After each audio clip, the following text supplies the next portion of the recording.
What is going on, everyone? Mr. Mom Collectibles. I am back for another Hot Toys figure showcasing. And today we're finally going to be taking a look at the friendly neighborhood Spider-Man from No Way Home, which is obviously the Tobey Maguire version from the movie. This is the final piece of the puzzle, if you want to call it that, in terms of my No Way Home collection. I do have all the other Spider-Man figures, and the villains and stuff. This is the one I've been waiting on, and it was delayed for quite some time. And obviously, there's been, I'm not going to say controversy, but definitely some concerns about this figure in terms of not only the delays and what that has done for collectors, but now and also the head sculpt. You have the masked head sculpt here, as you can see. So there's a couple of things I want to jump into. As I said, there's really not much in terms of an unboxing to go over. There's already a bunch of reviews out there, so kind of saving your time there. You can see the accessories laid out, the webs, the hands, all that stuff you get. I just want to touch on a couple things because I do have some concerns or comments about this figure. So I really just, that's what the whole point of jumping into this is. But like I said, what you see is what you get. It's pretty straightforward, the figure, the base, and then like I said, the accessories here. But ultimately, right off the bat, I mean, this is a very expensive figure, right? And the No Way Home line is a very interesting one because I feel like there isn't necessarily a standout figure, but more or less it's a bunch of figures kind of put together to tell a story if you're someone collecting them for that reason. Obviously, you could pick them up individually. If you don't have a Tobey, here's your chance. Andrew, here's your chance. Green Goblin, so on and so on, right? But realistically, it's meant to tell a story for all these characters to come together and to kind of make an epic looking display. And that's kind of what I feel like this is. It's another piece of the puzzle. A very expensive piece, though. I got mine at retail with no tax and no shipping, and I feel like that's the best way to do it. I kind of feel bad for those that got this from Sideshow and had to pay, Sideshow pricing plus tax and shipping. I just don't see the value there. I'm going to be very upfront. I'm glad I never got this from Sideshow. I obviously am filming this. I got this figure yesterday at the time of filming this video. So it goes to show you in terms of time frame how I always say I am not in a rush to get figures. I would rather save money than worry about getting stuff day one. So I'm just saying, like, a lot of your money is just tied up in these two pieces. It's a $300 Spider-Man figure, and then there's the base. Like, that's where your money's really tied up in. And so for me, I battled back and forth going with the collector's edition and the diorama and the whole deluxe. And so I ultimately went with the deluxe for the reason of, and I'll show you guys a little bit later in the video, kind of my concept. But getting to the figure, I'm just gonna zoom in a little so you can see. For me, it's looking like I got a second batch, if we wanna call it, even though I don't think there really was an official first second. It was just kind of something coined by collectors in terms of the actual sculpt of the mask. Everything here looks really great. I'm satisfied with the way that it looks. There's no issues in terms of really like the pattern. You do have that stupid looking seam at the top, which, like I said, Spider-Man is a figure that just, they can't crack the formula sometimes. It's just too inconsistent figure to figure. And if they're going to do the cloth suits, they really got to figure out a way to do one where you don't have that seam right across the top. This isn't my first rodeo with Spider-Man, so I'm not going to sit here and pretend I'm like really devastated by it, but I'm disappointed. But the sculpt on the mask looks fantastic. The suit itself looks great. It's everything you should expect with a Spider-Man figure. Articulation is going to be kind of a pain in the ass if you don't want to stretch out the suit, everything like that. But I really have no complaints about this version of Tobey. It is my first Tobey to have in the collection, so I'm really excited to have him. I do love the suit overall. I think Hot Toys did a really great job. I'm not one of those anal retentive people that are going to sit here and tell you, the musculature, the triceps are not proportionate. I look back on it, it's Spider-Man. I mean, that's just what it is. I'm not going to sit here and try to nitpick too many fine details. That's just unfortunate. That's not me. I see it. Everything looks good to me. Could it be better? Of course. But as I say, nothing's perfect. Now, moving him out of the way just for a moment and looking at this actual Sandman base, this is where I think a lot of your money is tied up on this piece. It is a massive looking piece. The detailing is just fantastic, and the sculpt there, and you see like you have the head and they have a hand. These two little pieces were like accessories you just kind of lay in there, and you have a little piece of like the scaffolding and then the flight pole, as you can see there, it goes inside.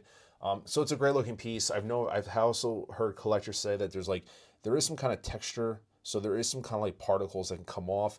However, the way it was being described, it was like stuff was falling off this display piece. I have no issues. There's really no residue anywhere on the table from me moving it, playing around with it. But it definitely is texturized to give you that sand feel. Just be careful with it. I mean, I don't know what people are really having issues with in terms of stuff falling off of it. I don't know if it was just kind of being embellished, whatnot. I'm not really sure. But as you can see, I have the flight pole here. I'm going to show you what my intended purpose is for this piece. It's not going to be for Spider-Man just because I don't want to damage the actual suit. But the other thing I want to jump into is actually, it's this right here, which is the Tobey Maguire head sculpt. Let me pop this on the figure so we can do a better look at it. All right, everybody, so I have the Tobey Maguire head sculpt on the figure. Now, I just want to give you my thoughts on this because this is one of the, I have to admit, there was two things that kind of surprised me about this set. Number one was how big the box was. I mean, as many times as people say, oh, the box is going to be huge, holy shit, this box was huge. Like, holy shit, I couldn't believe how big the box was. So that was surprised me, number one. Number two is the head sculpt. Now, let me be clear. I am not upset about this being an older rendition of Tobey Maguire. I could care less. I think Hot Toys got that idea down, the concept. There are three specific things that I don't like about it, but one that actually does bother me that I don't think is going to pick up on camera.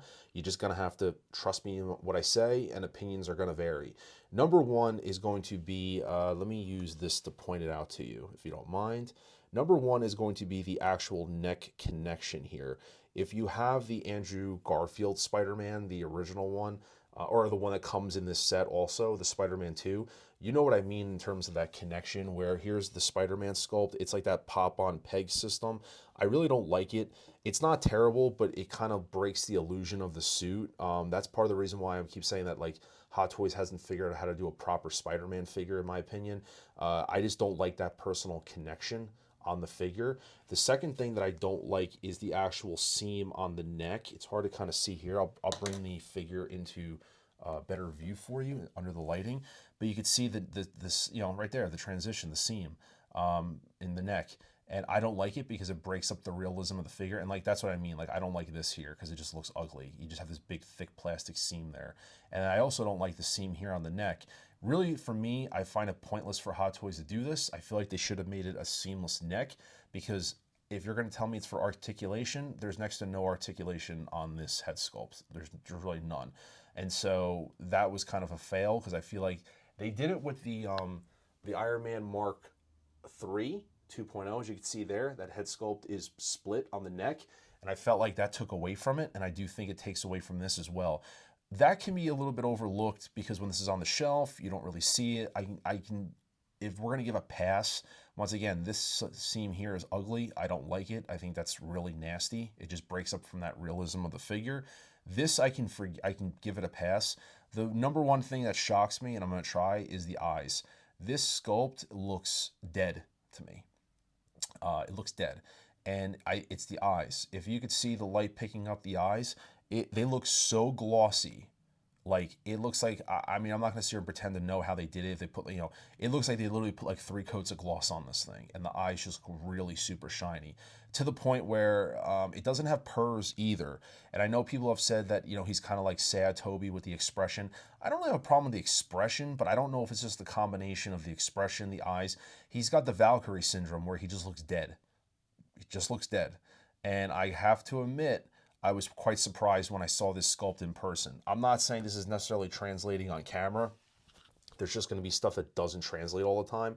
But for me, the sculpt looks like right here, you'll say it looks good because of the lighting. It's a little darker, shadow. I get all that. But in person, I have to admit, I was quite taken back with how dead the eyes looked. Is it a killer? No, but it's definitely something that surprised me to the point where, you know, I don't know if I'm going to display him with, I actually prefer the mask sculpt more. And so that's just my opinion. And so what I'm going to, you know, that's, you know, let me know what you guys think about this if you have it. Like I said, I don't think it's a total L for Hot Toys. It's just I'm probably more surprised than I am going to sit here and say, oh, it sucks. I'm not going to say it sucks necessarily, but it's definitely, it's the strongest of the three, in my opinion, of Spider-Man sculpts. But it does lack something. But let me know what you guys think about that. I'm going to give you guys a final shot kind of talking about, I'm going to have him with the other Spider-Man figures and what the flight pole is going to be used for, and we'll wrap up the video there. Just like I said, give you my final thoughts. Okay, so I have the three, or at least my three Spider-Man figures together. I don't have the integrated suit from that one. I just feel like it was kind of pointless. So this is the Far From Home suit over there with the Tom Holland, but you see Tobey in the center, and we have Andrew Garfield. Now, if I had to rank these Spider-Man figures in terms of, I know it's, I would say personally Andrew's the weakest just because I know there was really no improvements on the figure from the original. And I'm not saying, there's probably licensing things and why they really couldn't do as much. I get that. I'm just saying between the three figures, I think Andrew's the weakest. And I would say Toby's the strongest. However, I do hear from other people that the integrated suit on Tom Holland is really great.